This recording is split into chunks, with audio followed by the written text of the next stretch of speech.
में किस तरह से हमें पूजन करनी चाहिए और आलोपी देवी मंदिर का क्या महत्व है? आलोपी देवी 51 शक्तिपीठों में से इसका शुद्ध नाम और पूरा नाम जो है ललिता आलोप शंकरी, जो पुराणों में इसका नाम है ललिता आलोप शंकरी। और यहाँ के जो भैरव हैं, क्योंकि जहाँ शक्तिपीठ होता है वहाँ उसके भगवान शिव भी भैरव रूप में स्थापित होते हैं, तो ललितेश्वर भैरव यानी भव भैरव नाम से यहाँ वो प्रतिष्ठित हैं। और यहाँ भगवती ये वासांतिक नवरात्र जो आते हैं वसंत ऋतु के अंदर, और ये बहुत ही यश और नई ऊर्जा प्रदान करने वाले होते हैं। दूसरी बात यह है कि इस वर्ष 9 के 9 नवरात्र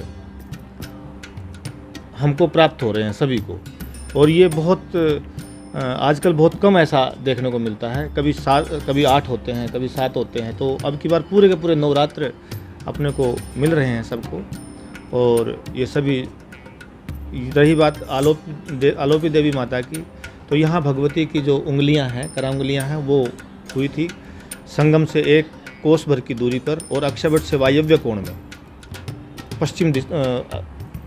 संगम से पश्चिम दिशा में और अक्षयवट से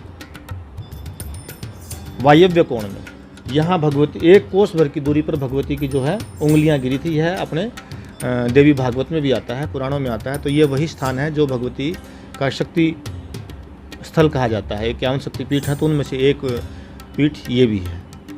तो यहाँ पर यही एक पीठ है जहाँ जल भी चढ़ता है भगवती को। यहाँ वेदी है, वेदी के अंदर एक कुंड है और उसके अंदर पालने के नीचे एक कुंड है और उसमें श्रीयंत्र विराजमान है। तो वहीं पर संगम से लोग लाते हैं जल, और यहाँ जल भी चढ़ता है।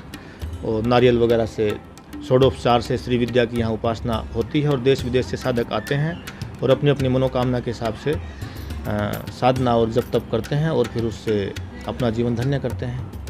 और पूरे देशवासियों को इन नवरात्र की बहुत बहुत शुभकामनाएं। भगवती आदिशक्ति प्रेम, करुणा, वात्सल्य, ममता आदि सद्गुणों की वृद्धि पूरे समाज में हो, जिससे कि प्रेम भाव सब में बना रहे और हमारा समाज अपनी सनातन परंपरा का निर्वहन करते हुए सुखी और निरोग रह सके। इसकी बहुत बहुत शुभकामनाएं। मैं पंचायती अखाड़ा महानिर्वाणी, श्री पंचायती अखाड़ा महानिर्वाणी से मैं सेक्रेटरी हूँ इस समय, और यह है मंदिर का प्रबंधन 10 नाम नागा सन्यासी पंचायती अखाड़ा महानिर्वाणी सदियों से करता हुआ आ रहा है।